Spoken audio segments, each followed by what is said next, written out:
اللعين الرجيم بسم الله الرحمن الرحيم الحمد لله رب العالمين الصلاة والسلام على أشرف الأنبياء والمرسلين وعلى آله وعزته وأهل بيته الطيبين الطاهرين المعصومين صلوات.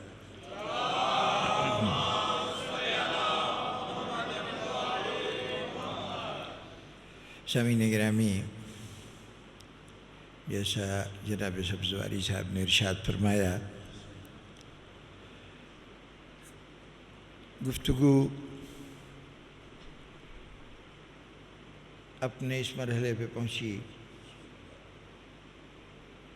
کہ فریضہ امامت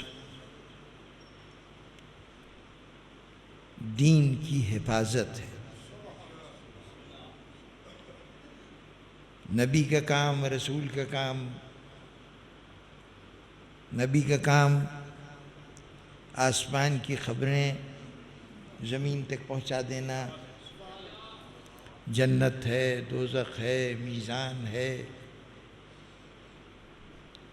یہ سب عالم بالا کی خبریں ہیں جو انسان اس دنیا میں رہتے ہوئے کسی طریقے سے بھی حاصل نہیں کر سکتا جب تک کوئی وہاں سے آنے والا آ کر نہ بتائے کہ یہ چیزیں وجود رکھتی ہیں۔ لیکن چونکہ ان چیزوں کا وجود ہی ہمارے تعمیر کردار کی بنیاد بنتا ہے، یہ جو کچھ بھی عمل خیر آپ کرتے ہیں حصول جنت کے لیے،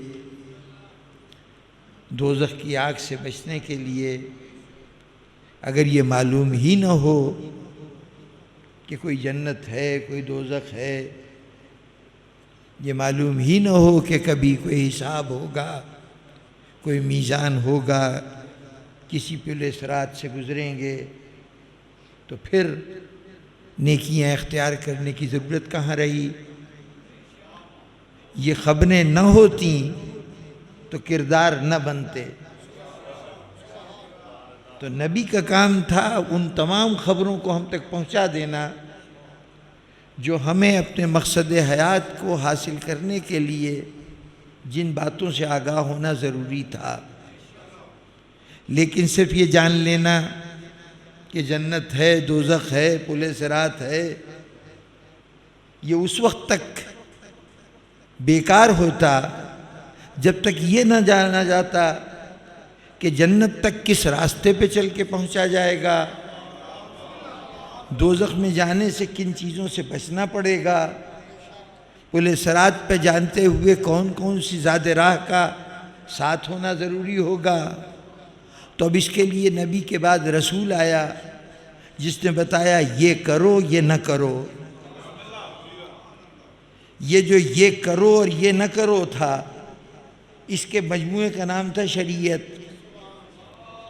شریعت لانا رسول کا کام تھا اور آخرت سے متعلق خبریں پہنچانا، اس عالم ملکوت کی خبریں پہنچانا، یہ نبی کا کام تھا۔ جتنی ضروری خبریں تھیں انسان کے لیے وہ آ گئیں تو نبوت کا کام ختم۔ جتنے قانون آنے تھے ہماری نجات و بخشش کا ذریعہ بننے کے لیے وہ قانون آ گئے، وہ شریعتیں آ گئیں، تو اب رسالت کا کام ختم، نبوت بھی ختم، رسالت بھی ختم۔ اب ہدایت کی کون سی قسم باقی ہے کہ یہ جو کچھ ملا ہے یہ معمولی چیز نہیں ہے۔ اللہ کے انبیاء نے تھوڑا تھوڑا کر کے یہ دین کا خزانہ جمع کیا ہے۔ یہ قیمتی خزانہ 1,24,000 انبیاء کی کمائی ہے جو جمع ہوئی ہے۔ اب ظاہر ہے کہ جس کمائی کو کمانے کے لیے انبیاء نے اتنی قربانیاں دی ہوں، صبر ایوب بھی ہو، گریہ یعقوب بھی ہو، جس کے لیے ایک ایک نبی کی پوری پوری زندگی کی مشقتیں ہوں، تب جا کے دین کا یہ اثاثہ جمع ہوا ہے۔ یہ اثاثہ اگر کہیں کھلے بازار پڑا ہوتا تو بہتوں کے منہ میں پانی آ جاتا، لیکن پانی آنے کا امکان تو بات کی بات ہے۔ ایک ڈاکو ایسا تھا کہ جس نے علی اعلان کہا تھا کہ میں اس خزانے کو محفوظ نہیں رہنے دوں گا۔ تو جب اتنا بڑا خطرہ ہو کہ ایک طاقتور یہ کہے کہ میں جا کے اس راستے پہ بیٹھ جاؤں گا جس راستے سے دین تک پہنچا جاتا ہے، اور میں دیکھتا ہوں کہ یہ خزانہ کیسے نسل انسانی کے ہاتھ لگتا ہے، میں اس کو وہاں تک جانے ہی نہیں دوں گا، گمراہ کر دوں گا۔ اب اس موقع پر ضروری تھا کہ اس خزانے کی حفاظت کا اہتمام کیا جاتا، اور یہ یاد رکھیے کہ حفاظت کا نظام دو چیزوں پہ مبنی ہوتا ہے۔ ایک اس بات پر کہ وہ خزانہ کتنا قیمتی ہے جس کی حفاظت کی جا رہی ہے، اور دوسرا اس پہلو پر کہ لوٹنے والا کتنا طاقتور ہے کہ اس سے بچاؤ کیا جائے۔ یہ دو پہلو ہوں گے نا تو قیمتی تو اتنا ہے کہ 1,24,000 پیغمبروں نے جمع کیا ہے، اور آسانی سے نہیں کیا ہے۔ 950 سال نوح پتھر کھاتے رہے، اپنے قوم سے مصیبتوں کا سامنا کرتے رہے، تب جا کے انہوں نے تھوڑا سا دین، یعنی وہ جز جو ان کی ذات تک وابستہ تھا، وہ ہمارے لیے بچا کے رکھا۔ ایک طرف پہلے قوم سے بچا رہے تھے، پھر بہتے ہوئے سیلابوں سے بچاتے رہے، اور تھوڑا سا دین بچا کے اگلی نسل کو منتقل کیا۔ اور اس کے بعد ہر نبی کو کسی نے دین کو نمرود کی آگ سے بچایا، کسی نے دین کو دریائے نیل میں غرق ہونے سے بچایا، کسی نے دین کو بیماری و آزاری اور آفات اور موت کے ہاتھوں سے بچایا۔ تو غرض تمام انبیاء نہ معلوم کس کس دشمن سے بچا کے اس دین کو دنیا میں چھوڑ گئے تھے۔ اب اگر یہ دین یوں ہی رہ جاتا تو عام آدمی بھی لوٹنے کی خواہش کر سکتا تھا، لیکن یہاں تو ایک دشمن قسم کھائے بیٹھا تھا کہ میں اس کو محفوظ نہیں رہنے دوں گا۔ تو اس لیے اب محافظ وہ ہو کہ اس قیمتی چیز کی حفاظت، اس کی قدر و قیمت سے بھی واقف ہو، جانتا ہو کہ میں جس کی حفاظت کر رہا ہوں وہ کتنی قیمتی چیز ہے، اور یہ بھی نزاکتوں سے واقف ہو کہ یہ قیمتی ہونے کے ساتھ ساتھ نازک بھی بہت ہے۔ کہیں ایسا نہ ہو کہ حفاظت میں ایسی ٹھیس لگ جائے کہ یہ پورا تباہ و برباد ہو جائے۔ تو پوری طرح اس کے قدر و قامت سے بھی آگاہ ہو، اس کی قدر و قیمت سے بھی آگاہ ہو، اس کے حسن و نزاکت سے بھی آگاہ ہو، تب اس کی حفاظت کے لیے آئے، اور پھر اس کے بعد اتنا طاقتور ہو کہ دنیا کے عام لالچی لوگوں کی نگاہوں سے تو محفوظ رکھے ہی، وہ جو بہت بڑا دشمن ہے وہ بھی مجال نہ رکھتا ہو کہ دین تک پہنچ سکے۔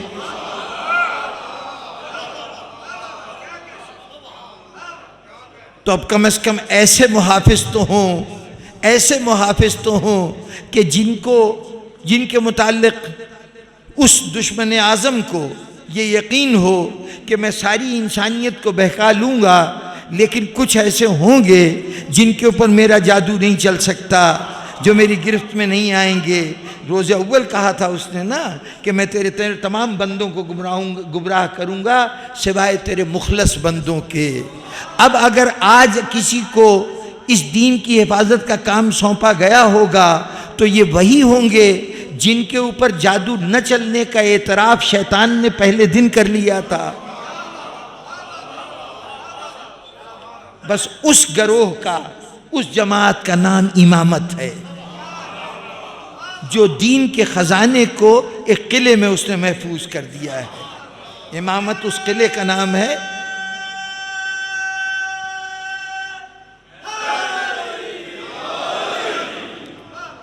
امامت اس قلعے کا نام ہے جس میں دین محفوظ ہے، لیکن یہ دین اس طرح محفوظ نہیں ہے کہ اسے تالوں میں بند کر کے کسی ایک جگہ رکھ دیا گیا ہے کہ کسی کی رسائی نہیں ہو سکتی۔ یہ دین محفوظ ہے اسی طرح جیسے قلعے میں ہزاروں آدمیوں کو ضرورت پڑتی ہے، شہر پناہ میں داخل ہوتے ہیں۔ آپ جانتے ہیں نا، لاہور کے ارد گرد ایک دیوار ہے، کبھی ہوا کرتی تھی، اب بھی اس کے کچھ آثار باقی ہیں۔ اس دیوار میں بہت سے دروازے تھے۔ یہ دروازے کس لیے تھے؟ ہزاروں حاجت مندوں کی حاجتیں شہر سے پوری ہوتی تھیں۔ گرد و نواح کے لوگ اپنی ضرورت کی چیزیں لینے آتے تھے، طالب علم حصول علم کے لیے شہر میں آتے تھے، مریض اپنے علاج کے لیے شہر کے حکیموں کے پاس آتے تھے، غذا کی تلاش میں لوگ حصول غذا کے لیے آتے تھے، رزق کے متلاشی ملازمتوں کی تلاش میں، رزق کے وسائل کی تلاش میں آتے تھے۔ ساری دنیا کی حاجتیں اسی شہر سے وابستہ تھیں۔ اگر شہر کے دروازے ہر ایک کے لیے بند کر دیے جاتے تو شاید دین تو محفوظ ہو جاتا، لیکن اس کی حفاظت سے فائدہ کیا ہوتا؟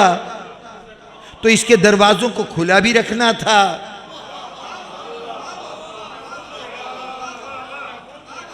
دین قلعے میں تو ہے، لیکن اس طرح سے محفوظ ہو کہ انسانیت اس سے فیض بھی اٹھا سکے۔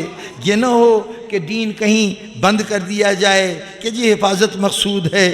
ایسی حفاظت کسی اور شے کی ہوتی ہوگی، دین کی حفاظت یوں نہیں ہو سکتی تھی۔ اسے تو کھلے عام رہنا تھا۔ تو اب ایسے نگران چاہیے تھے کہ جو دروازے ضرورت مندوں کے لیے کھلے رکھے گئے ہیں، اسی دروازے سے دشمن بھی آ سکتا تھا۔ ان کی نگاہ میں اتنا امتیاز ہو کہ چہرہ دیکھ کے فیصلہ کر لیں کہ کون دشمن ہے اور کون دوست ہے۔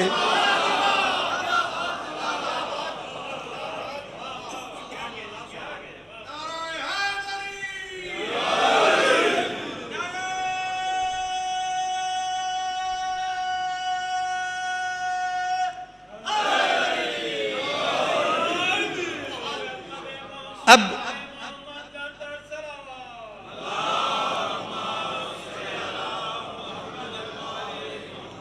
اور یہ یوں سمجھیے کہ احسان ہے ذات رسالت کا کہ انہوں نے جب یہ قلعہ بنایا اور اس قلعے کے ہر دروازے پہ ایک نگران متعین کیا، تو یہ ہمیں واضح کرنے کے لیے کہ کہیں تم بعد میں کہتے رہو کہ جن کو نگران بنایا پتہ نہیں وہ دوست دشمن میں تمیز کر بھی سکتے تھے کہ نہیں کر سکتے تھے، پتہ نہیں ان کی نظر دلوں کی گہرائیوں میں اتر سکتی تھی کہ نہیں اتر سکتی تھی۔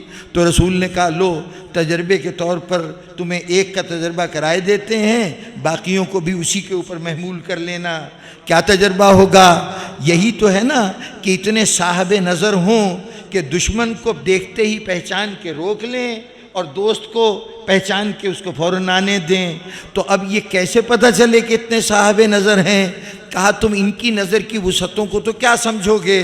تم اتنی نظر رکھتے ہی نہیں کہ ان کی نظر کی وسعتوں کا تعاقب کر سکو، تو تم اتنا کرو کہ ان کی ذات کو چھوڑو، صرف ان کی ذات کے نام کو اپنا وسیلہ بنا لو، تمہیں یہ نام بتا دے گا کہ کون دوست ہے اور کون دشمن ہے۔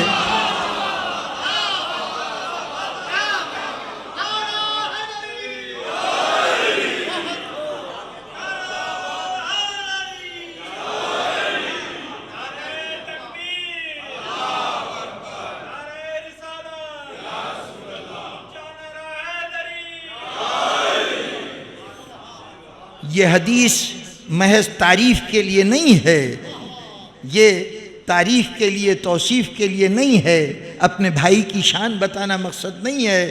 بتانا یہ ہے کہ جو نظام ہم دنیا میں چھوڑ کے جا رہے ہیں دین کی حفاظت کے لیے، وہ اتنا مضبوط نظام ہے کہ صرف اس سے اندازہ لگا لو کہ ان کا نام لوگے، اس کے بعد کسی کے چہرے کو دیکھ لینا، جس کے کانوں تک وہ نام پہنچا ہے، چہرے کو دیکھ لینا، چہرہ فوراً بتا دے گا کہ محب کہاں کھڑا ہے، دشمن کہاں کھڑا ہے۔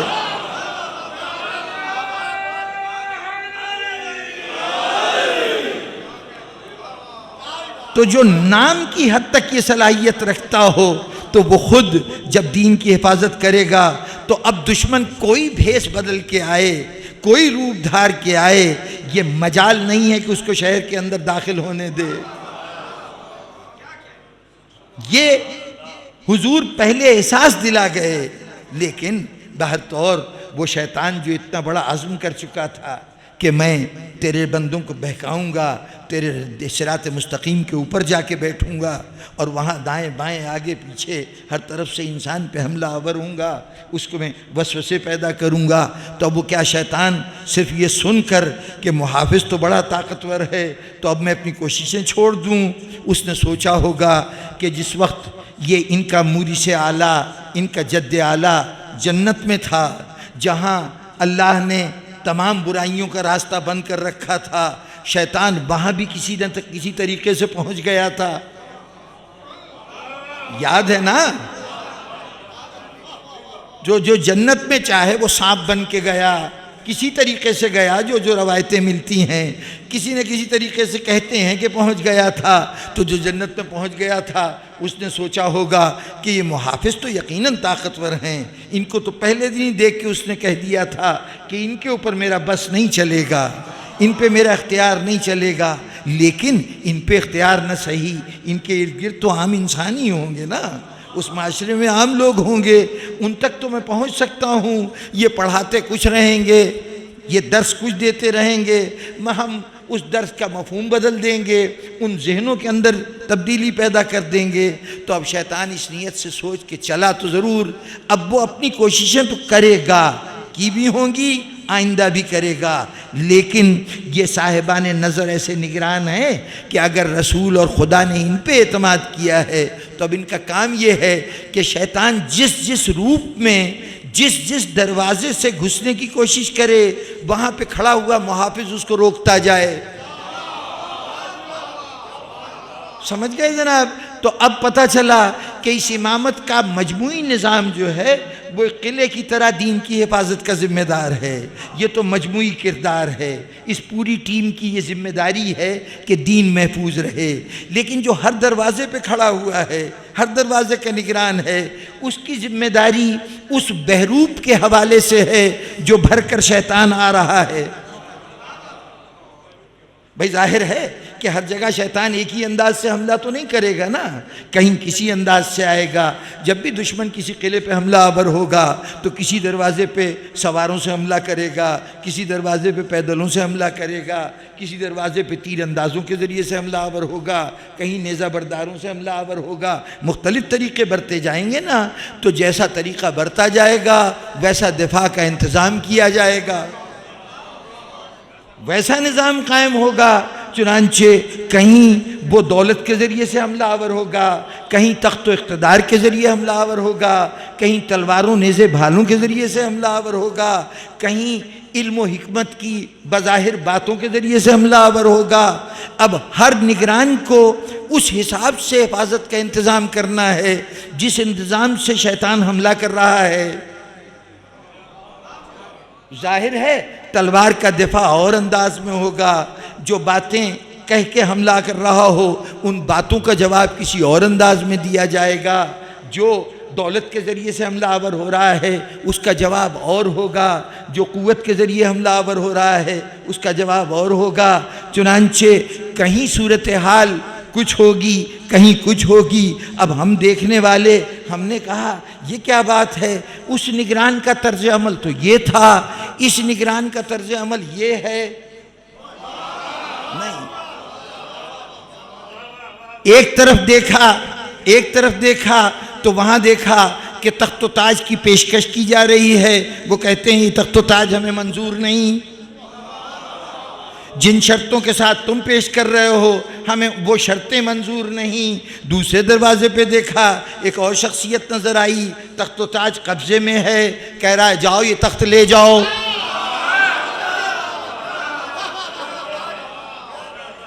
تیسری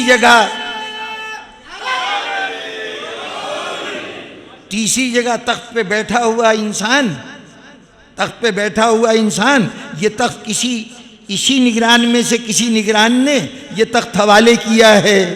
اب آج اس تخت پہ بیٹھا ہوا شخص جب کہتا ہے کہ میں اس تخت کا مالک و مختار ہوں تو اس وقت ایک شخصیت اٹھ کے کھڑی ہو جاتی ہے، آ تیرے سامنے میں تلوار لے کے کھڑا ہوں، گردن کٹاؤں گا۔ کل ادھر ہم نے تخت کو چھوڑتے دیکھا، زندگی کو بچتے دیکھا، یہاں پر زندگی کو قربان ہوتے دیکھا، ہم نے کہا ان کا طرز عمل تو اور تھا، ان کا طرز عمل تو اور ہے، حسن کا رویہ اور تھا، حسین کا طرز عمل اور ہے۔ ہم نے یہ نہیں دیکھا کہ حملہ کرنے کا طریقہ بدل گیا تھا، اس لیے دفاع کا انداز بدلا ہے۔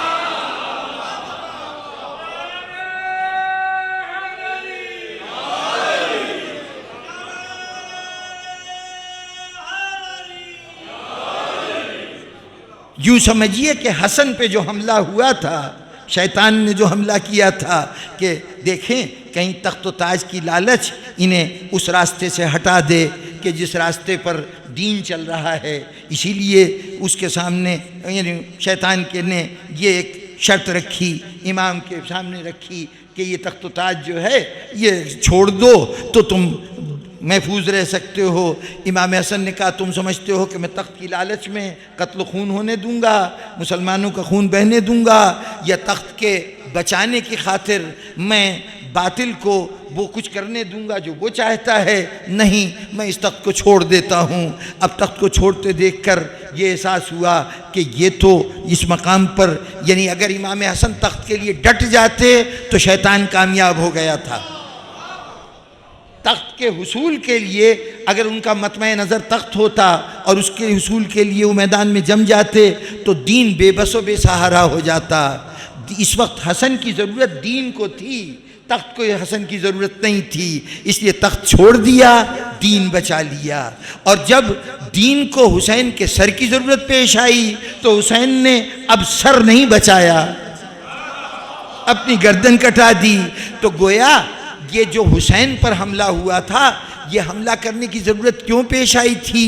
اس دروازے سے کہ جس پہ حسین کھڑا ہوا تھا، اس پہ اقتدار و حکومت کے لالچ کو بطور اسلحے کے استعمال کیا گیا تھا۔ اگر وہ اسلحہ کامیاب ہوتا تو پھر کربلا کے حملے کی ضرورت نہ پیش آتی۔ جنگ کربلا ہوئی اس لیے ہے کہ حسین نے اپنے محاذ پہ شکست دے دی ہے، ادھر سے شیطان نہیں آ سکا دین کو نقصان پہنچانے کے لیے، تو اب اس نے دوسرا راستہ اختیار کیا کہ وہ کربلا کے راستے حملہ آور ہو، وہاں حسین دفاع کرنے کے لیے کھڑا ہو گیا۔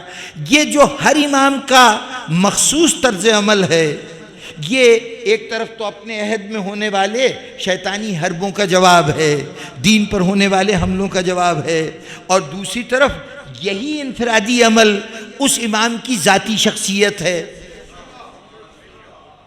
میں نے عرض کیا نا کہ امام کا ایک مجموعی کام کیا ہے؟ حفاظت دین کرنا۔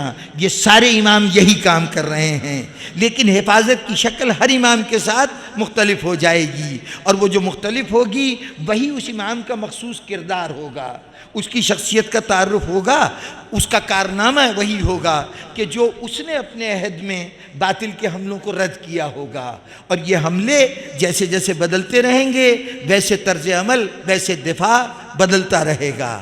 یہاں پر کوئی اگر حق حملہ آور ہو تو طریقے کا فیصلہ بہت کرے۔ دیکھیے جب کوئی کسی پہ حملہ کرتا ہے تو حملہ کرنے والا یہ فیصلہ کرتا ہے کہ مجھے کیسے حملہ کرنا ہے، جا کے اس کے اوپر گالیوں کی بوچھاڑ کر دینی ہے، جا کے اس کے اوپر اعتراضات کی بوچھاڑ کر دینی ہے، جا کے اس کو مکے مارنے شروع کر دینے ہیں، اس کے اوپر قاتلانہ حملہ کرنا ہے، اسے بندوق کے فائر سے ختم کرنے کی کوشش کرنی ہے۔ یہ فیصلہ جارح کرے گا، جو حملہ آور ہوگا وہ فیصلہ کرے گا، اور جو دفاع کر رہا ہوگا اس کا دفاع پابند ہوگا، یا اس کا دفاع رد عمل ہوگا اس حملے کا جو اس نے کیا ہے۔ بات واضح ہے نا؟ یاد رکھیے کہ دین کبھی جارح نہیں ہوتا، دین جارحیت نہیں کرتا، قوت کے مقابلے میں وہ جارحیت نہیں کرتا۔ باطل ہے جو طاقت کا استعمال کرتا ہے۔ اب دین کیوں نہیں طاقت کا استعمال کرتا، کیوں نہیں جارحیت کا استعمال کرتا؟ اس کی منطقی وجہ ہے۔ آسمان پہ سورج نکلا ہے تو میں مانوں تب بھی سورج نکلا ہے، نہ مانوں تب بھی سورج نکلا ہے۔ میرا انکار کیا کرے گا؟ کیا دن کو رات میں بدل دے گا؟ یا میرا اقرار کیا کرے گا؟ اس دن کو زیادہ روشن کر دے گا۔ حقیقت اپنی جگہ موجود ہے، چاہے کوئی مانے چاہے نہ مانے۔ اچھا آسمان پہ سورج چمک رہا ہے، میں کچھ لوگوں کو چاہتا یہ ہوں کہ وہ ان سے کہوں کہ تم اس وقت کو کہو کہ یہ رات ہے، تو آنکھیں رکھتے ہیں تو وہ کہیں گے کہ یہ رات نہیں ہے دن ہے، یہی ہوگا نا۔ لیکن اب میں چاہتا ہوں کہ نہیں تم کہو کہ یہ رات ہے، تو اب میرے پاس کیا طریقہ رہ گیا سوائے اس کے کہ ان کی گردنوں پہ تلوار لے کے کھڑا ہو جاؤں کہ اب اس کو رات مانو۔ طاقت سے منوانا ہمیشہ جھوٹ کی علامت ہے۔ سچ محتاج نہیں ہے کہ اسے قوت سے منوایا جائے۔ قرآن کی آیت دلیل ہے میرے پاس کہ جو قرآن نے کہا کہ جاؤ الحق و زاق الباطل ان الباطل کان زہوقا، حق ظاہر ہوا باطل مٹ گیا، اور باطل تو ہے ہی مٹنے کے لیے، چونکہ وجود ہی نہیں ہے باطل کا، صرف ماننے پہ انحصار ہے۔ یعنی رات نہیں ہے لیکن ہم سے کہا جا رہا ہے کہ رات مانو، یا رات ہے اور دن نہیں ہے اور ہم سے کہا جا رہا ہے کہ دن مانو۔ تو جب تک میں کہہ رہا ہوں کہ ہاں یہ دن ہے تو اس وقت تک دن ہے، یہ میرے ماننے کا محتاج ہے۔ وہ دن جو ہے نہیں وہ جب تک میں مان رہا ہوں تب تک وہ ہے، جب میں نے حقیقت کا اعتراف کر لیا تو اس کا وجود ختم ہو گیا۔ لیکن جو دن ہے وہ ماننے کا محتاج نہیں، سچائی ماننے کا محتاج نہیں۔ یہی وجہ ہے کہ جن لوگوں کو اقتدار ملا، آپ کو ایک گروہ نظر آئے گا کہ جو پکڑ پکڑ کر زبردستی گلے میں رسیاں باندھ کر گھروں پہ آگ لے جا کر یہ تقاضا کر رہے ہیں کہ ہماری بیعت کرو۔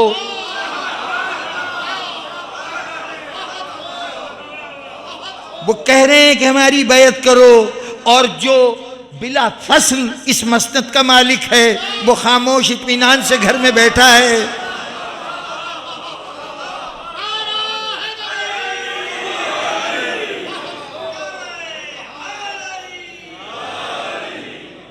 اس کا خاموش رہنا، بیعت کا مطالبہ نہ کرنا، بیعت کے لیے جبر نہ کرنا، اصرار نہ کرنا، ضد نہ کرنا بیعت کے لیے، یہ دلیل ہے کہ وہ سچا ہے۔ اور جہاں جہاں کہا جا رہا ہے میری بیعت کرو، جبرن کرو، سمجھ لیجئے اور سب کچھ ہوگا، سچ اس کے پلے نہیں ہوگا۔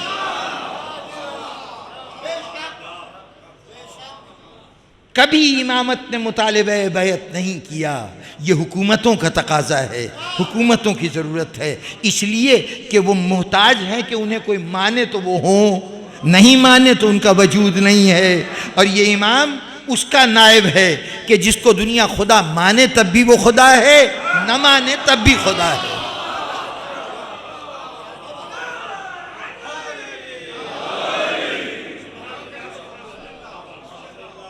تو بزرگان گرامی، اب امامت وہ جو حملہ ہوتا ہے نا اس کے حساب سے اپنا رد عمل، یہ خود جارے نہیں ہوتی، یہ امامت کبھی اپنی طرف سے ابتدا نہیں کرتی، لیکن ابتدا کرنے والے کو چھوڑتی بھی نہیں ہے۔ اب سوال یہ ہے کہ یہ جو پورا حفاظتی نظام ہے، یہ حفاظتی نظام کس کے لیے ہے؟ حفاظت ہوتی ہے وہاں ضرورت ہے جہاں خطرہ ہے، خطرہ نہیں ہے تو حفاظت نہیں ہے۔ اتنا بڑا حفاظتی نظام بنایا گیا تو خطرہ تھا۔ کیا خطرہ تھا؟ جب خطرے کا تصور آتا ہے تو پہلا ہمارے ذہن میں خطرے کا تصور یہ آتا ہے کہ کوئی طاقتور آئے گا کسی ایسے اسلحے کے ساتھ جو ہمارے پاس نہیں ہوگا، اس اسلحے کو استعمال کر کے اپنی بات ہم سے منوا لے گا۔ جب کبھی ہم کہیں کہ بھائی ذرا گھر سے باہر جا رہے ہو دھیان رکھنا، راستے میں بہت سے خطرات ہیں، تو عموماً تصور یہی ہوتا ہے کہ کہیں کوئی لوٹنے والا لوٹ نہ لے، کوئی مارنے والا مار نہ دے، یہی خطرے ہیں نا۔ ہم طاقت کو جب غلط استعمال ہو رہا ہو تو اس غلط استعمال کو اپنے لیے خطرہ سمجھتے ہیں۔ یہ عمومی تصور یہ ہے کہ اصل خطرہ طاقت کے ذریعے ہوتا ہے، یعنی اسلحے کے ذریعے، قوت کے ذریعے، قوت بازو ہو یا قوت اسلحہ ہو، اس کے ذریعے پہلا خطرہ اسلام کے لیے ہوتا ہے۔ جب حضور نے، کل میں نے اشارہ کیا تھا کہ جب جنگ بدر میں حضور نے یہ مناجات کہی ہے کہ پروردگارا یہ گنتی کے چند لوگ ہیں جو تیرے سامنے موجود ہیں، اگر یہ نہ رہے تو اسلام باقی نہیں رہے گا۔ یہ کہا تھا نا، ذرا میں زیادہ تفصیلات میں نہیں جا سکوں گا، صرف میرے لفظوں کو پوری طرح ذہنوں تک منتقل کیجئے گا کہ جب یہ کہا تھا کہ پروردگارہ یہ چند لوگ ہیں، یہ مٹھی بھر لوگ ہیں جو تیرے نام لیوا ہیں، اگر یہ نہ رہے تو اسلام نہیں رہے گا، تو اس کا مطلب یہ ہے کہ اس وقت اسلام مسلمانوں کی شکل میں موجود ہے۔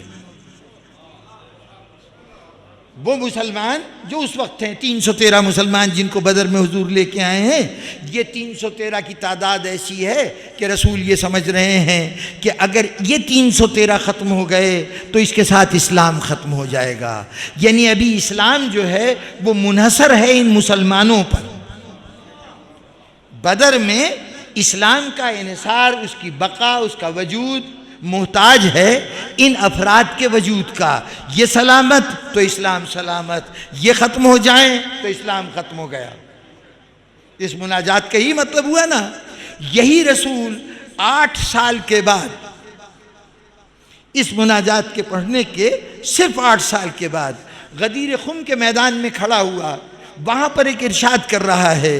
وہ ارشاد ادھر نہیں جدھر آپ کے ذہن منتقل ہو رہے ہیں، اس کے اندر جو خطبہ دیا ہے حضور نے، اس خطبے میں وہ مشہور جملہ کہا ہے جو آپ کے ہاں حدیث ثقلین کے نام سے معروف ہے کہ حضور نے فرمایا کہ میں تم میں 2 چیزیں چھوڑ کے جا رہا ہوں، 2 چیزیں چھوڑ کے جا رہا ہوں، ایک کتاب اور ایک اہل بیت جو میری اطرت ہیں۔ اور سنو، اگر یہ دونوں خود تو قیامت تک ایک دوسرے سے جدا نہیں ہوں گے، یہ دونوں قیامت تک ایک دوسرے سے جدا نہیں ہوں گے، اور تم سن لو کہ اگر تم ان سے تمسک رکھو گے، اگر تم ان کا دامن پکڑے رہو گے تو قیامت تک تم بھی گمراہ نہیں ہوگے، لیکن اگر تم ان کا دامن چھوڑ دو گے تو پھر تمہاری گمراہی میں کوئی شبہ نہیں رہے گا۔ یہ ارشاد فرما رہے نا، اس جملے میں اور اس جملے میں کیا ربط ہے؟ وہ جو بدر میں کہا تھا کہ یہ مٹھی بھر مسلمان اگر نہ رہے تو پھر تیرا دین باقی نہیں رہے گا، تیری وحدانیت کا ماننے والا دنیا میں کوئی باقی نہیں رہے گا۔ آج یہ جو کہہ رہے ہیں کہ میں 2 چیزیں چھوڑ کے جا رہا ہوں، ان سے تمسک کرو گے تو ہدایت یافتہ رہو گے۔ کیا ربط ہے دونوں جملوں کا؟ غور فرمائیے تو ربط بہت واضح ہے۔ وہاں جب یہ کہا جا رہا ہے کہ یہ چند لوگ نہ رہے، یہ مٹھی بھر مسلمان نہ رہے تو اسلام نہیں رہے گا، اور آج یہاں پہ کہا جا رہا ہے کہ تم اگر ان سے متمسک نہ رہے تو تم نہیں رہو گے۔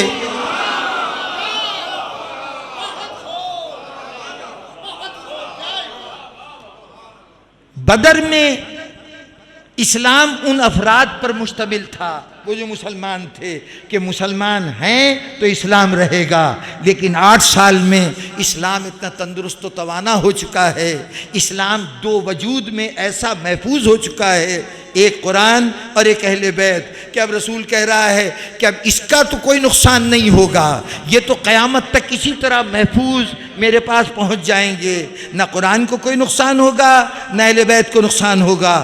لیکن اب تم سوچ لو کہ اگر تم ان سے زندہ رہنا چاہتے ہو تو ان کے دامن سے وابستہ رہنا، یعنی بالکل صورتحال الٹ گئی ہے۔ وہاں پر اسلام محتاج ہے مسلمانوں کے وجود کا، مسلمان رہیں تو دین رہے گا، لیکن 8 سال میں رسول نے نتیجہ سامنے رکھ دیا کہ میری ساری نبوت کے محنت کا نتیجہ یہ ہے کہ اب اسلام مسلمانوں کا محتاج نہیں ہے، مسلمان اسلام کا محتاج ہے۔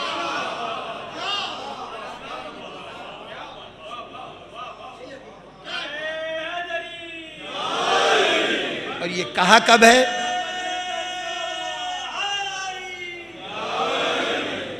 تو بس جناب والا،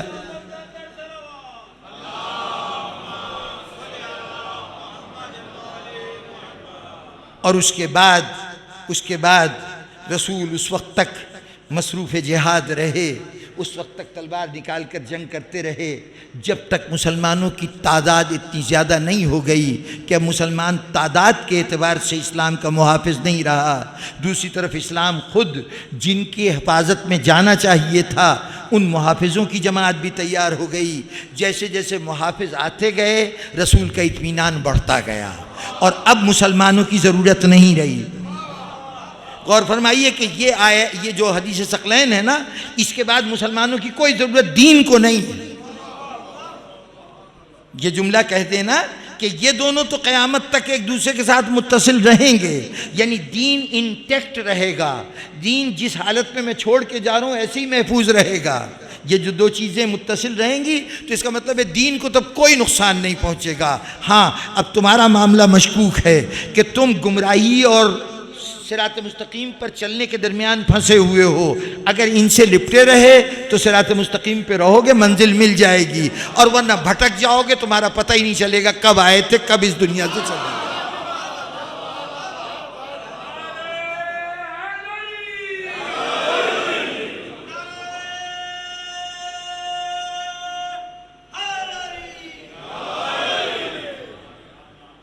تو یہ ابھی باطل کے ذہن میں کچھ زوم تھا کہ شاید تلوار سے اسلام کو مٹایا جا سکتا ہے، ورنہ میں تو سمجھتا ہوں کہ اس حدیث کے ارشاد ہو جانے کے بعد اب تو مطمئن ہو جانا چاہیے تھا۔ اور کل میں نے قرآن کی آیت جو پڑھی، جو سورہ مائدہ کی، کہ آج کے دن سے لوگ کفار جو ہیں، جو کفر رکھتے ہیں، وہ مایوس ہو گئے کہ اب اسلام کا ہم کچھ نہیں بگاڑ سکتے۔ اب جتنی بھی تمہاری جنگیں ہوں گی کافروں کے ساتھ، وہ تمہاری اپنی حفاظت کے لیے ہوں تو ہوں، اسلام کی حفاظت کے لیے نہیں ہے۔ جب اسلام کو خطرہ ہی نہیں رہا تو حفاظت کیسی؟ اس کے بعد جتنی آرزویں رہ گئی تھیں گمراہی کے، باطل کے دل میں اسلام کو مٹانے کی، کفر تو مایوس ہو گیا تھا، لیکن گمراہی کی ایک ہی شکل نہیں تھی جس کا نام کفر ہو، بلکہ نفاق بھی گمراہی تھا۔ وہ باہر کا دشمن تھا جسے کفر کہتے ہیں، منافق اندر کا دشمن تھا، وہ بھی چاہتا تھا اسلام کی تباہی، یہ بھی چاہتا تھا اسلام کی تباہی۔ وہاں اعلان ہو گیا کہ اب اسلام کو تم تلوار سے تو نہیں مٹا سکتے، کافر آج کے دن مایوس ہو گیا، وہ نقصان نہیں پہنچا سکتا، لیکن منافق جو صفوں کے اندر موجود ہے، ابھی اس کے دل میں آرزو ہے کہ شاید ہم تلوار سے اسلام کو مٹا لیں۔ ایک احساس ہے کہ شاید ہم تلوار سے اسلام کو مٹا لیں، چنانچہ نفاق کبھی جمل میں آیا، کبھی صفین میں آیا، کبھی نہروان میں آیا کہ شاید اسلام مٹ جائے۔ حملہ محافظ پہ ہو رہا ہے نا، محافظ پہ حملہ ہو رہا ہے، محافظ نے تینوں مقامات کے اوپر شکست دے دی، اور جب شکست دے دی تو اس کے بعد پھر بھی گویا موقع دیا گیا کہ اب نفاق کے دل میں کوئی آرزو نہ رہے، آؤ جو کچھ تم طاقت کے ذریعے سے کر سکتے ہو وہ سب کر لو۔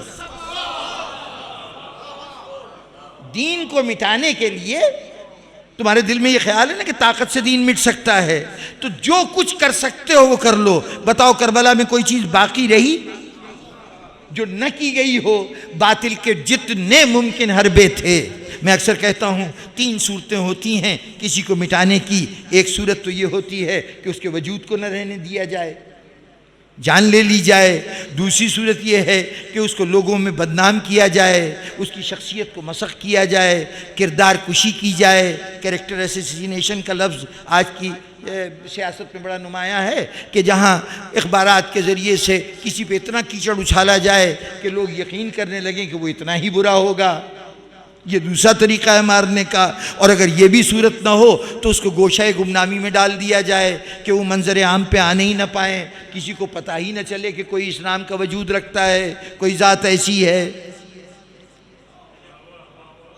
یہ تمام حربے مختلف موقعوں پر استعمال ہوتے رہے، لیکن یہ صرف باطل کے دل کے آخری ارمان کو بھی ختم کرنے کے لیے اہتمام کیا گیا کہ اب دل میں کوئی آرزو رہ نہ جائے، یہ سارے حربے اپنی انتہائی صورت میں لے کے آ جاؤ۔ جان لینے کی منزل یہ ہو کہ 6 مہینے کا بچہ بھی نہ بچے، کہ شاید اس طرح مٹ جائیں۔ اچھا یوں نہیں مٹے تو بازاروں میں پھراؤ، کہو قیدی تھے، باغی تھے، حکومت کے خلاف بغاوت کی تھی، اسلام کے دشمن تھے، اب ان کو دفاع کا موقع نہیں ہے، جو دل چاہے ان پہ الزام لگاتے رہو، تمہارے قیدی ہیں، بدنام کرتے رہے۔ جب بدنامی کے یہ سارے حربے بھی ناکام ہو گئے تو اب لے جا کے قید خانے کے اندر ڈال دو، کوئی ان کے پاس جانے نہ پائے، ملنے نہ پائے، ان کے متعلق کوئی خبر نہ لینے پائے، ہر شخص دنیا کو ان سے بالکل لا تعلق کر دیا جائے۔ تمام حربے اپنی انتہائی صورتوں میں استعمال کر لیے. اب کم از کم باطل یہ نہیں کہہ سکتا کہ اگر ہمیں موقع ملتا تو ہم قوت کے فلاں ذریعے کو استعمال کر کے دین کو نقصان پہنچا سکتے تھے. کربلا میں جب قوت نے اپنے تمام صورتوں کو استعمال کر لیا اور دین کو نہ مٹا سکا، دین باقی رہ گیا، تو اب اس کا مطلب یہ ہوا کہ اب قیامت تک دین کو طاقت سے کوئی خطرہ نہیں.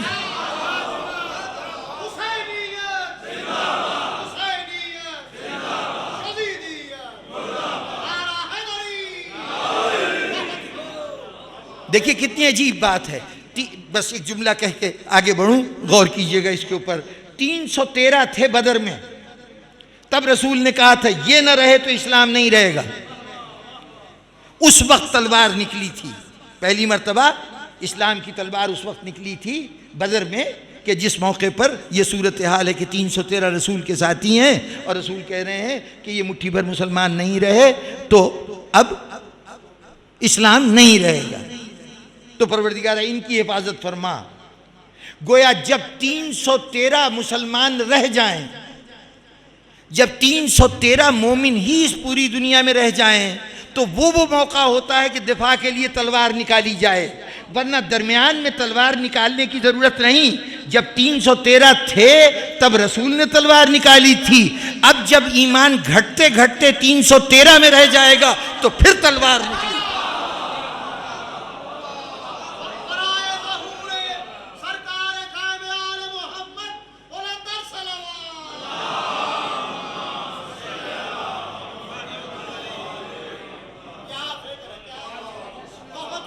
ورنہ کربلا کے بعد اب تو تمام دروازے بند ہو گئے.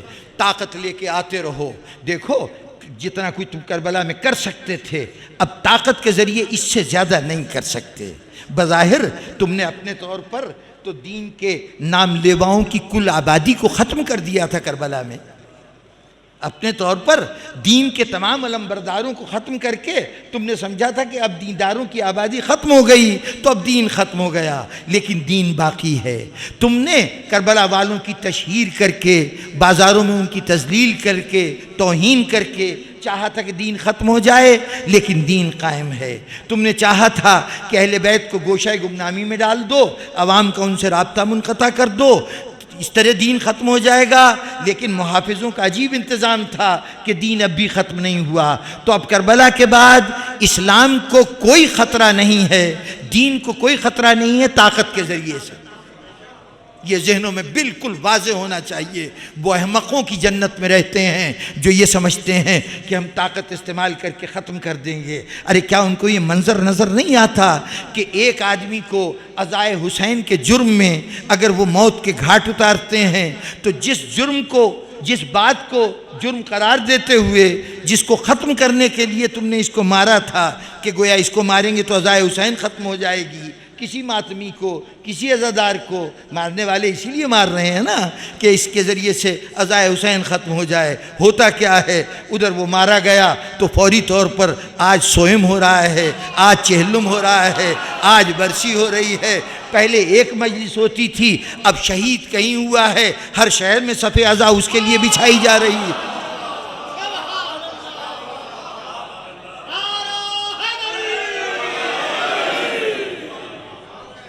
اب شاید کسی کے سمجھ میں آئے یا نہ آئے، لیکن آپ اچھی طرح سمجھ لیجئے کہ اب طاقت کا استعمال جب بھی آپ کے خلاف ہوگا وہ طاقت آپ کو فنا نہیں کر سکتی، مٹا نہیں سکتی، بلکہ وہ طاقت آپ کے فروغ کا ذریعہ بنے گی.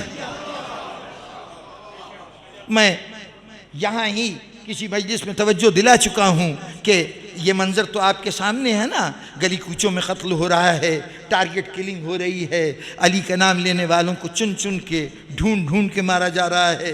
میڈیکل کے پروفیشن میں ہیں تو مارے جا رہے ہیں، وکیل ہیں تو مارے جا رہے ہیں، تاجر ہیں تو مارے جا رہے ہیں، طالب علم ہیں تو مارے جا رہے ہیں، ہر جگہ نشانہ لیا جا رہا ہے، ختم کیا جا رہا ہے. اصولاً اگر اس کا کوئی اثر ہوتا تو اثر یہی ہونا چاہیے تھا نا کہ خوف زدہ ہو کے ہم کونے خدروں میں چھپ جاتے، ہم اپنے نام بدل لیتے. جس نام سے شیعہ معصیت کا کوئی جھلک پیدا ہوتی ہے اس کی جگہ وہ نام رکھ لیتے کہ جو ہمیں دوسروں سے مماثل قرار دے سکے، ہم اپنی شناخت مٹا دیتے، گوشہ تنہائی میں چلے جاتے، یا کم از کم روپوشی اختیار کر لیتے۔ یہی ہونا چاہیے تھا نا۔ قاتل کے پیش نظر تو یہی مقصد تھا، ہماری لاشیں گرا گرا کے، کہ یہ ڈر کے پیچھے ہٹ جائیں گے۔ عجیب بات ہوئی، قتل سے پہلے اگر صرف امام بارگاہوں پہ علم نظر آتا تھا تو آج ہر گھر کی چھت پہ علم دکھائی دیتا ہے۔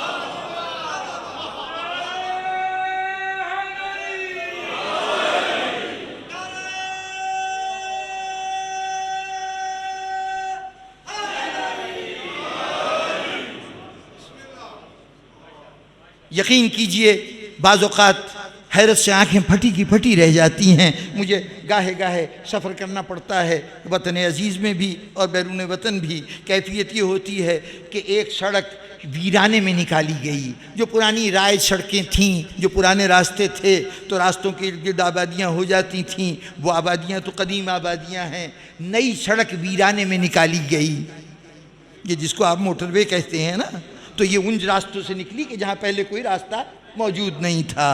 ویرانوں میں سڑک نکالی گئی، ارد گرد کوئی آبادی نہیں تھی۔ آج نکلیے، جیسے ہی موٹر وے پہ آپ سوار ہوں گے، چاہے ادھر کا رخ کیجئے چاہے ادھر کا رخ کیجئے،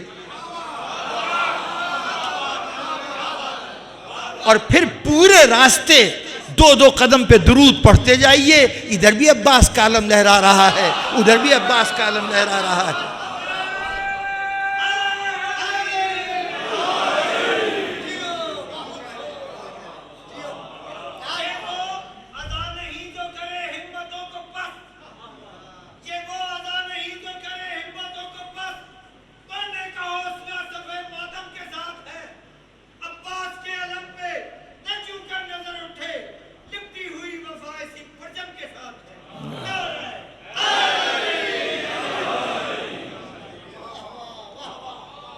اور پھر ایک مشاہدہ نہیں ہے، ذرا سوچئے، یہ ٹیکسی والے بیچاروں کا کاروبار اس بات پہ ہے کہ اس پہ ان کی گاڑیوں پر مسافر بیٹھیں گے، سفر کریں گے۔ مسافر کا کیا عقیدہ ہے، کیا مذہب ہے، اس سے اسے کوئی تعلق نہیں، اسے تو مسافر چاہیے۔ اب جہاں تعصبات اتنے ہوں کہ جہاں نام علی آ جائے فوراً دل میں ایک بغض کی آگ بھڑک اٹھے اور کہیں جی اس سے تو ہم تعلق نہیں رکھیں گے، تو کوئی ٹیکسی والا یہ نہیں چاہے گا کہ وہ اپنے ایسے مسلک اور عقیدے کا اظہار کرے جس سے اس کے گاہکوں میں کمی آ جائے۔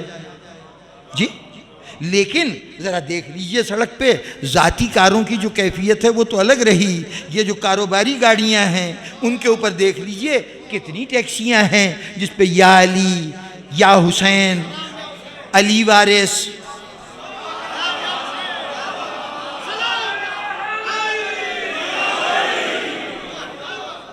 تو کیا یہ مشاہدہ اس بات کی تصدیق نہیں کرتا کہ تشدد، قوت کا استعمال ہمارے دین کے لیے خطرہ نہیں ہے، ہمارے لیے تقویت کا باعث ہے؟ اب کسی کی سمجھ میں نہیں آتا، شوق سے وہ تشدد برتتا رہے۔ یہ تشدد، تم تشدد برتتے ہو، ہم منظم ہوتے ہیں، ہم بکھرے ہوئے جمع ہوتے ہیں، ہم میں وحدت پیدا ہوتی ہے، ہم اپنی قوتوں کو ایک مرکز پہ جمع کرتے ہیں۔ تمہارا یہ تشدد کے مظاہرے ہمارے لیے آب حیات ہیں۔ تم ظلم کرتے جاؤ، ہم ظلم سہتے جائیں۔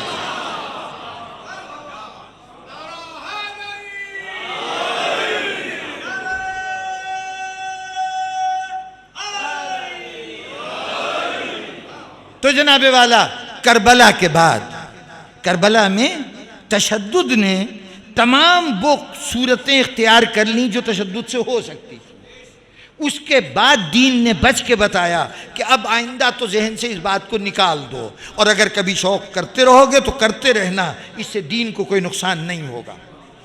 ہمیں یہ یقین کامل ہے کہ دین کو ذرہ برابر نقصان نہیں ہوگا، اس کے محافظ اس کی حفاظت کریں گے۔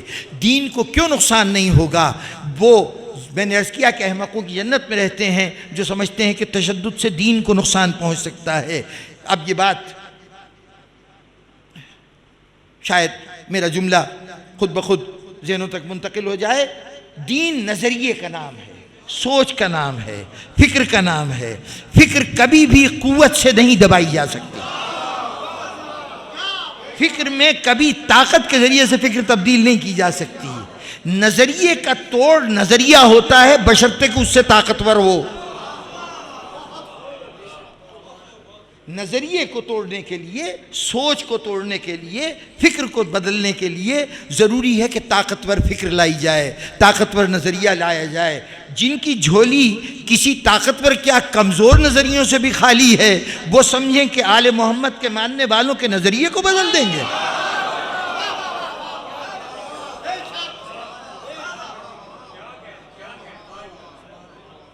اب جتنے بھی اسلام کے لیے خطرات ہو سکتے ہیں وہ صرف نظریے کی صورت میں آ سکتے ہیں، وہ کبھی طاقت کے ذریعے سے نہیں آئیں گے. اب نتیجتاً جب تک طاقت کا تو تھوڑا سا بھی زوم تھا، کربلا نے وہ سارا زوم ختم کرا دیا. اب طاقت کو مطمئن ہو جانا چاہیے، اور نہیں مطمئن ہوتی تو اپنا نقصان کرتی رہے. اس دین کا کوئی نقصان نہیں ہوگا، مظاہرہ طاقت سے دین کو نقصان نہیں ہوگا. اب دین کے جو خطرات ہیں وہ نظریات ہیں، افکار ہیں، نئی تحریکیں ہیں جو دین کے اندر پیدا کی جائیں، نئے تصورات ہیں جو لوگوں کے ذہن میں پیدا کیے جائیں، وسوسے ہیں جو دلوں میں بیدار کیے جائیں. اب جتنا سلسلہ امامت ہے بعد حسین، بعد کربلا تا ظہور امام زمانہ، جتنا دور امامت ہے، جتنے امام ہیں، ان کی تمام لڑائی نظریات کے میدان میں ہے، تلوار کے میدان میں نہیں. اب ساری لڑائی نظریوں کی ہے، افکار کی لڑائی ہے. چنانچہ جب کبھی کوئی غلط فکر اٹھے گی، جب کوئی نظریہ اٹھے گا، وہاں پر ایک امام سامنے کھڑا ہوا ہوگا جو اس نظریے کی تردید کر رہا ہوگا، اس کو رد کر رہا ہوگا. کاش ہم ائمہ کے احوال کو اس حوالے سے دیکھیں کہ یہ ایک دلچسپ چیز آپ کو معلوم ہوگی. ہر امام کے زمانے میں ایک نہ ایک غلط تحریک اٹھی، ہر امام کے زمانے میں ایک غلط تصور مسلم معاشرے میں پیدا ہوا، اور اس امام کا پورا وقت، پوری طاقت، پوری توانائی صرف ہوئی اس غلط نظریے کو رد کرنے میں. اور پھر یہ امام کا کارنامہ ہوتا ہے کہ جس میدان میں وہ قدم رکھتا ہے وہاں شکست کبھی اس کے حصے میں نہیں آتی. جس نظریے سے امامت کی جنگ ہوئی ہے اس نظریے کو امامت نے شکست دی ہے. اب یہ امامت کی اپنی حکمت ہے، اپنی دانائی ہے. بس سامعین گرامی، کل بہت زحمت آپ کو دے چکا تھا، اور میرے حساب سے اب وقت ہو گیا ہے کہ اب آج کی گفتگو کو ختم کیا جائے. لیکن صرف ایک واقعے کی طرف اشارہ کر دوں کہ جہاں آپ یہ دیکھیے، امام جعفر صادق علیہ السلام سے فوراً پہلے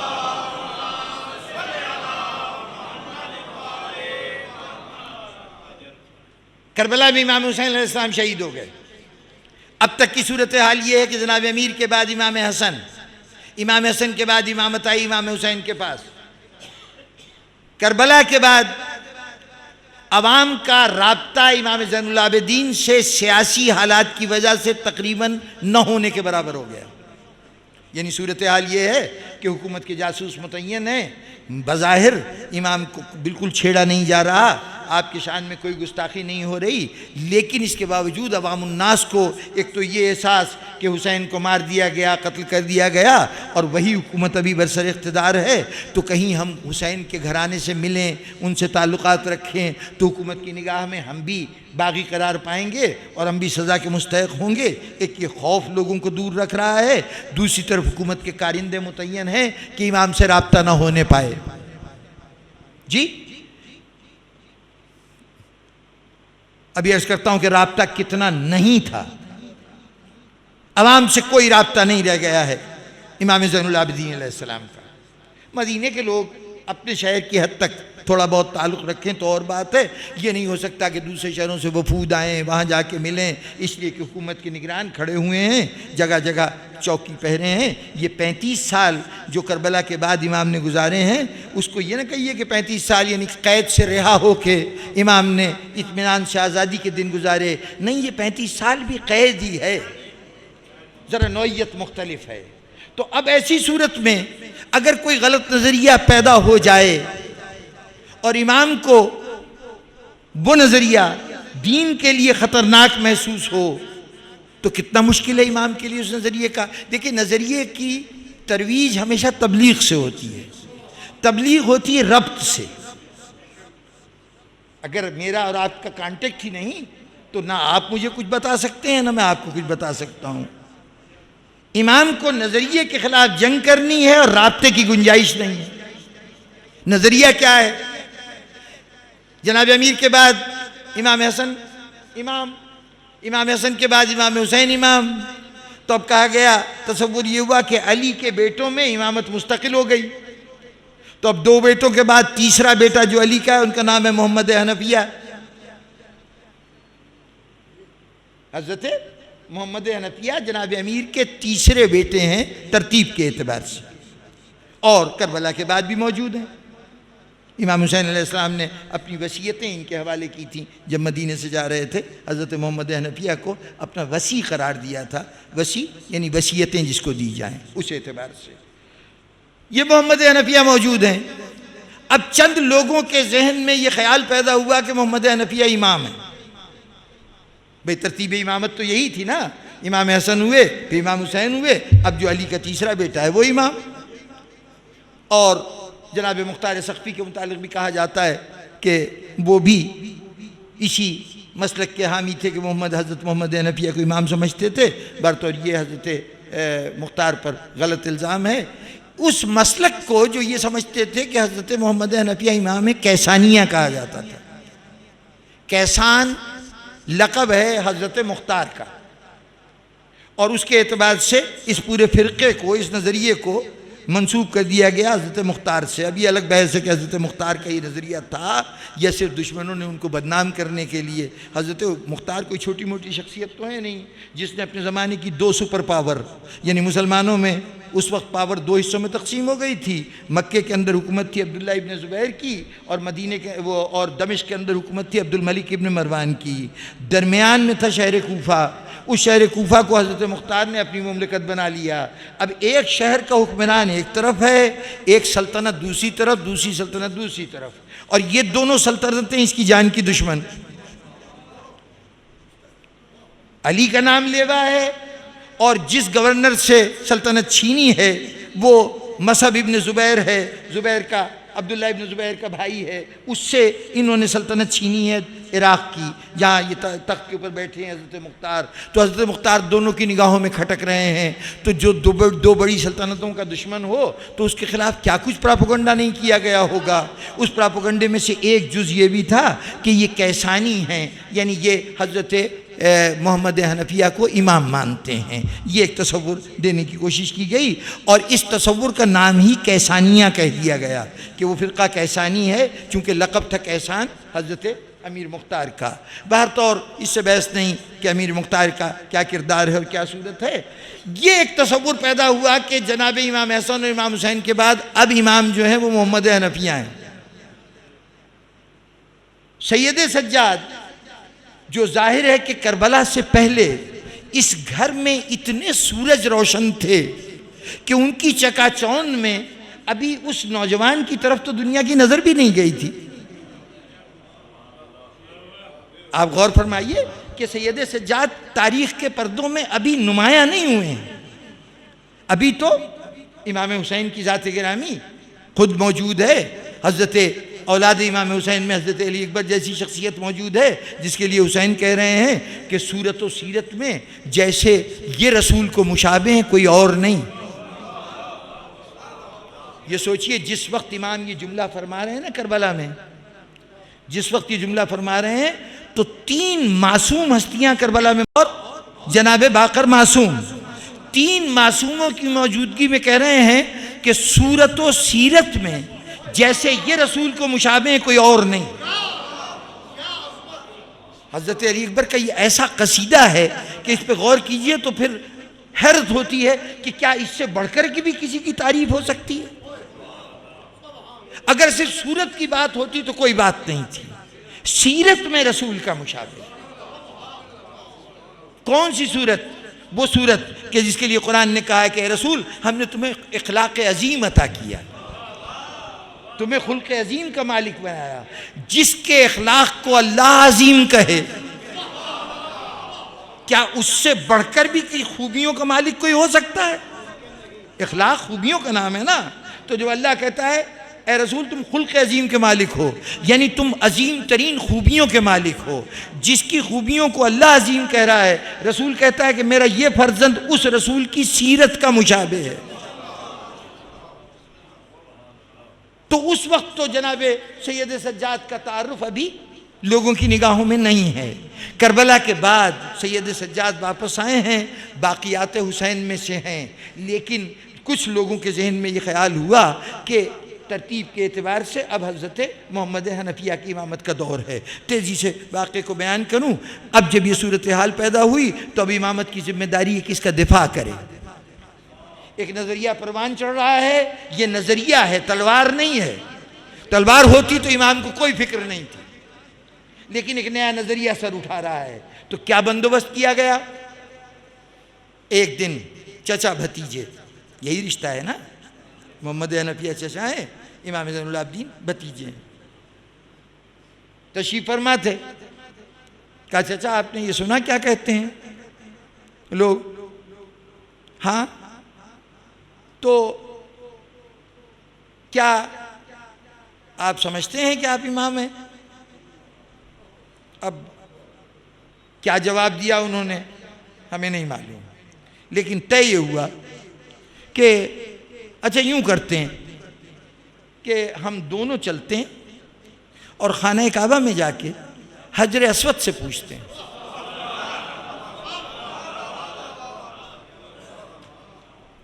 حجر اسود سے پوچھتے ہیں۔ میں سمجھتا ہوں کہ جناب محمد حنفیہ کی ذات، اب نہ تو وقت ہے اور نہ موقع ہے کہ میں جناب محمد حنفیہ کی زندگی کے متعلق کوئی تفصیلات بیان کروں، لیکن محمد حنفیہ آخر علی کے بیٹے ہیں، اور علی کے وہ بیٹے ہیں کہ جمل کے میدان میں علمداری کا فریضہ ان کے سپرد تھا۔ جناب امیر نے ان کو تشبیہ دی ہے اپنے ہاتھوں سے۔ جو اللہ کا ہاتھ ہو، جسے اپنا ہاتھ کہے، اس کا مقام خود سوچ لیجئے کیا ہوگا۔ یہی کہا ہے نا کہ خود انہوں نے سوال کیا یا کسی نے یہ سوال کر دیا ان کی موجودگی میں کہ یہ حسنین تو آپ کے دائیں بائیں کھڑے رہتے ہیں، بار بار آپ میدان میں محمد حنفیہ کو بھیجتے ہیں، یہی جا کے لڑکے آتے ہیں، ان کو نہیں بھیجتے۔ کہا دیکھو یہ میری آنکھیں ہیں اور یہ محمد حنفیہ میرا ہاتھ ہے، جب آنکھوں پر برا وقت آئے ہاتھوں کا کام ہے وہ دفاع کرتے ہیں آنکھوں۔ یہ مقام ہے جناب محمد حنفیہ کا۔ تو اس لیے میں کبھی سوچ بھی نہیں سکتا کہ محمد حنفیہ کے ذہن میں کوئی خیال آیا ہوگا، لیکن نظریے کا جواب دینا ہے۔ اب امامت نے اس کے لیے اپنا طریقہ تلاش کیا کہ ہم چلتے ہیں حجر اسود سے پوچھتے ہیں۔ گئے، دونوں جا کے کھڑے ہوئے، کہا چچا آپ بزرگ ہیں، پہلے آپ مخاطب ہو جائیں۔ سلام کیا، حجر اسود تجھ پہ میرا سلام ہو، ذرا مجھے بتا تو صحیح کہ کیا تجھ مجھے امام مانتا ہے؟ سب ناٹا رہا کعبے کے اندر۔ اب امام آگے بڑھے اور کہا کہ میرا سلام ہو حجر اسود۔ فوراً جواب آیا وعلیکم السلام۔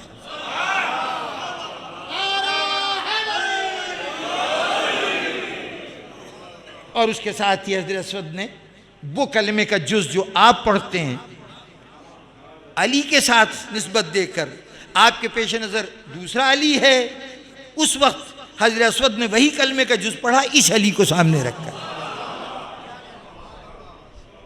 کہ یہ علی ولی اللہ ہیں، وصی رسول اللہ ہیں، امیر المومنین ہیں۔ یہ ساری چیزوں کا اعتراف اس نے کیا۔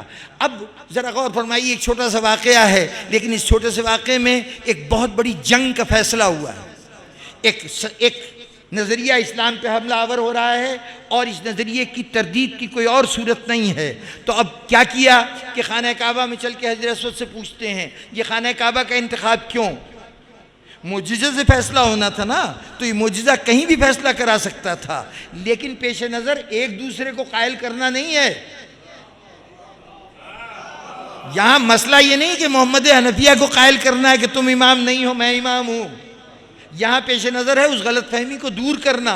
تو جگہ وہ چنی گئی کہ اس وقت بھی دنیا کے تمام مسلمانوں کا سب سے بڑا مرکز تھا تو خانہ کعبہ۔ جیسے آج کوئی وقت نہیں ہوتا کہ وہاں پر جگہ خالی ہو، نمازیوں کا ہجوم ہوتا ہے، طواف کرنے والوں کا ہجوم ہوتا ہے، تو طواف کرنے والوں کا ہجوم، نمازی موجود۔ یہ ہجوم کسی ایک شہر کے لوگوں کا ہجوم نہیں ہے، دنیا بھر سے اکٹھے آئے ہوئے مسلمان ہیں، وہ جمع ہیں، مصروف طواف ہیں۔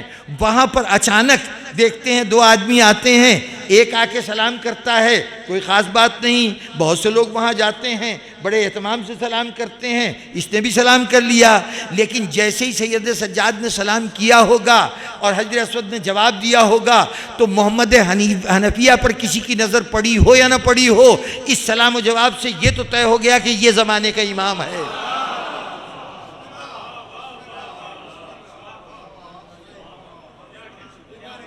یہ جہاد امام زین العابدین کا حصہ تھا۔ بس اب میں قریب آ چکا ہوں اپنی منزل کے کہ اس جہاد کا تذکرہ شروع کروں کہ جو آپ کے چھٹے امام نے اپنے دور کے نظریاتی محاذوں پر ہونے والے حملوں کا کیا، اور اب اس حد تک ذہن آمادہ ہو چکے ہوں گے ان بنیادوں کے واضح ہو جانے کے بعد کہ اب ہم وضاحت سے یہ بحث کر سکیں کہ قیاس کیا چیز ہے اور اس کے مقابلے میں اجتہاد کا نظام کیا کہتا ہے۔ انشاءاللہ تعالی وہ باتیں بھی آپ کی دلچسپی کا باعث ہوں گی، مجھے یقین ہے کہ وہ باتیں ضائع نہیں جائیں گی۔ لیکن بس اس مقام پہ پہنچ کے یہ دیکھ لیجئے کہ ابھی میں نے وعدہ کیا تھا کہ یہ بتاؤں گا کہ سید سجاد پہ پابندی کتنی تھی۔ کربلا سے آ گئے ہیں، ایک بہت بڑا واقعہ ہو چکا ہے، مدینے کے اوپر حملہ ہو چکا ہے، واقعہ حرہ کہلاتا ہے، مدینے کے بہت سے گھر تاراج کیے گئے ہیں۔ لیکن یزید حسین کی شہادت کے بعد اس خاندان سے اتنا خوفزدہ ہو گیا تھا کہ اپنے نمائندے کو بھیجتے ہوئے جہاں یہ کہا تھا کہ مدینے والوں کو معاف نہ کرنا، ان سے غلامی کی تحریر حاصل کرنا، ماں ہدایت کی تھی خبردار سید سجاد کی طرف ہاتھ بڑھانے کی کوشش نہ کرنا۔ تنبیہ کی گئی تھی کہ خبردار سید سجاد کو کچھ نہ کہنا، اللہ رے حسین تیری فتح کہ تو دنیا سے چلا گیا، دشمن کی پھر جرت نہیں ہوئی کہ تیرے گھر آنے کی طرف نظر اٹھا کے دیکھ سکے۔ لیکن اس کے باوجود ظاہری طور پر امام کو قطعاً کسی تکلیف کا سامنا نہیں کرنا پڑا۔ جس وقت مدینے کے اندر وہ روحانی اذیت الگ ہے، اگر اپنے جد کی مسجد میں گھوڑے بندھے ہوئے دیکھے ہوں گے سید سجاد نے تو کیا اس کی اذیت نہیں ہوئی ہوگی؟ لیکن وہ اذیتیں اور تھیں، وہ جو جسمانی اذیتیں کربلا کی تھیں اب اس کا دور ختم ہو چکا ہے۔ اس کے باوجود یہ اہتمام ہے کہ ایک شخصیت ہیں جناب شہاب ظاہری، امام کے اصحاب میں بھی شمار ہوتے ہیں اور ہمارے بھائیوں کے ہاں بھی ان کی بڑی معتبر حیثیت ہے، بخاری کے سب سے بڑے شیخ ہیں، روایت کرنے والے ہیں حدیث کے، امام بخاری نے ان سے روایات لی ہیں۔ وہ امام ظاہری ایک ایسی شخصیت ہیں کہ امام کی بارگاہ میں بھی حاضر ہوتے رہتے ہیں اور دوستوں میں شمار ہوتے ہیں۔ ایک دن آئے، آ کے کہا کہ مولا میرے گھر شادی ہے تو میرا دل چاہتا ہے کہ اگر آپ قدم رکھ دیں گے تو گھر برکتوں سے بھر جائے گا، آپ بھی ہمارے یہاں شادی میں تشریف لے چلیے۔ اب یہ پتہ نہیں کہ تیسرا سال ہے کربلا کے بعد، چوتھا سال ہے یا پانچواں سال ہے، کئی سالوں کے بعد کا واقعہ ہے۔ اتنا تو ضرور ہوگا نا کہ دیکھیے اگر کسی کے گھر موت ہو جائے تو اس کے گھر شادی کے دعوت دینا آسان بات نہیں ہے۔ انسان اتنا تو انتظار کرتا ہے نا کہ زخم کچھ مندمل ہو جائے، برسی ہو جائے، سال گزر جائے۔ تو یہاں تو کربلا کا واقعہ ایسا نہیں تھا کہ جسے آسانی سے فراموش کر دیا جاتا۔ یقیناً ظاہری نے جس وقت کہا ہوگا اس وقت کئی سال گزر گئے ہوں گے کہ اب ہمت ہوئی کہ ان کو شادی بیاہ کے لیے بھی دعوت دی جا سکتی ہے۔ تو کہا مولا آپ ہمارے یہاں شادی میں تشریف لے چلیے، آپ کا آنا ہمارے لیے رحمتوں و برکتوں کا باعث ہوگا۔ امام نے کہا ظاہری تم نہیں جانتے کہ کربلا کے بعد ہم کسی شادی میں شریک نہیں ہوتے۔ اب میں چاہتا ہوں کہ غور و فکر کے یہ مرحلے نظر انداز نہ ہونے پائیں۔ اتنا قریبی ہے کہ اپنے گھر شادی میں دعوت دے رہا ہے، اپنوں کو ہی بلاتے ہیں نا، اجنبیوں کو تو نہیں بلاتے۔ اتنا قریبی ہے کہ اپنے گھر شادی میں دعوت دے رہا ہے، اس کے باوجود نہیں جانتا کہ امام کے طور طریقے کیا ہیں۔ یہ نہ جاننا اس بات کی دلیل ہے کہ حکومت نے عوام کو اتنا دور کر رکھا تھا کہ لوگوں کو معلوم ہی نہیں کہ اب امام کا طرز زندگی کربلا کے بعد کیا ہے۔ بہر طور وقت گزر گیا، کچھ دن کے بعد ظاہری پھر آیا امام کی خدمت۔ مولا اس دن آپ نے کہا تھا آپ شادی میں شرکت نہیں کرتے، اور ساتھ ہی آپ نے کہا تھا کہ اب تو ہمیں عزائے حسین کے سوا کوئی اور کام نہیں ہے۔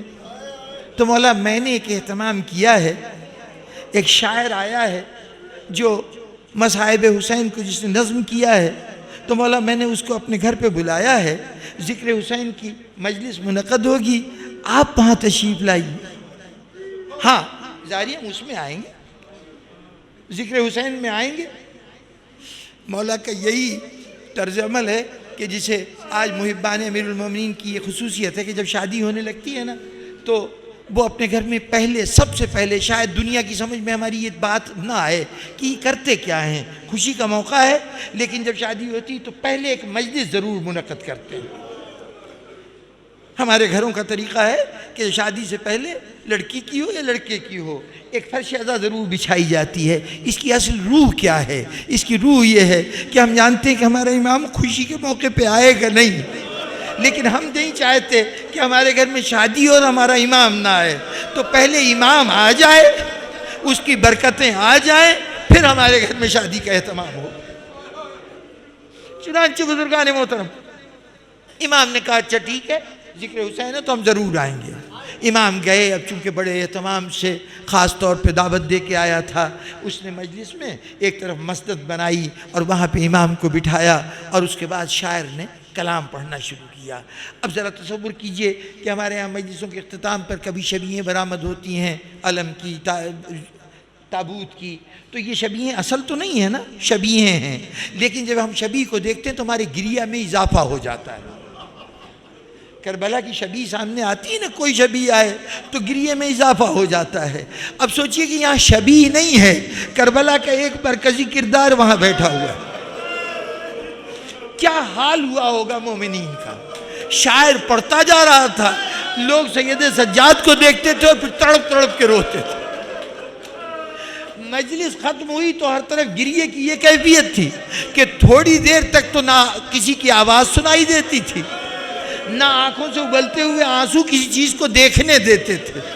لیکن جب کچھ وقت گزرا تو ایک مرتبہ ظاہری نے یہ دیکھنے کے لیے کہ امام کی کیا کیفیت ہے، ادھر مسند کی طرف دیکھا، مسند خالی تھی۔ ایک مرتبہ دل دھک سے رہ گیا، میرا مولا کہاں گیا؟ گھبرا کے ادھر ادھر دیکھا، نظر پڑتے پڑتے دیکھا جہاں لوگوں نے جوتے اتارے تھے، مظلوم امام وہاں بیٹھا تھا۔ ہاتھ جوڑ کے جا کے قریب کھڑا ہو گیا، ہاتھ جوڑ کے کھڑا ہو گیا، مولا مجھ سے کیا گستاخی ہوئی؟ آپ کے لیے مسند تھی، یہاں بیٹھے ہیں، کوئی خطا ہو گئی، کوئی کوتاہی ہو گئی؟ کہا نہیں نہیں ظاہری تم نہیں سمجھتے، ارے تمہاری آنکھیں تو صرف ان کو دیکھ رہی ہیں نا جن کو تم نے بلایا ہے، میری نظریں ان کو بھی دیکھ رہی ہیں کہ جن کو تم نے بلایا نہیں، خود ذکر حسین سننے آئے ہیں، اور وہ ہستیاں ہیں کہ ان کی موجودگی میں میں مسند تک نہیں جا سکتا۔ اس میں میرا جز رسول ہے، میری دادی سیدہ ہے، میرا بابا ہے، میرا دادا علی ہے۔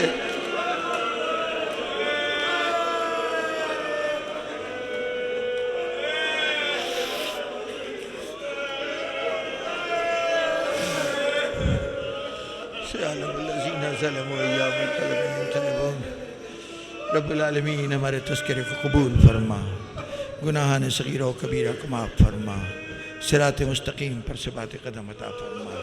رب العالمین ہمیں دین کا فہم عطا فرما، صراط مستقیم پر ثبات قدم عطا فرما۔ اللہم تقبل منا انکا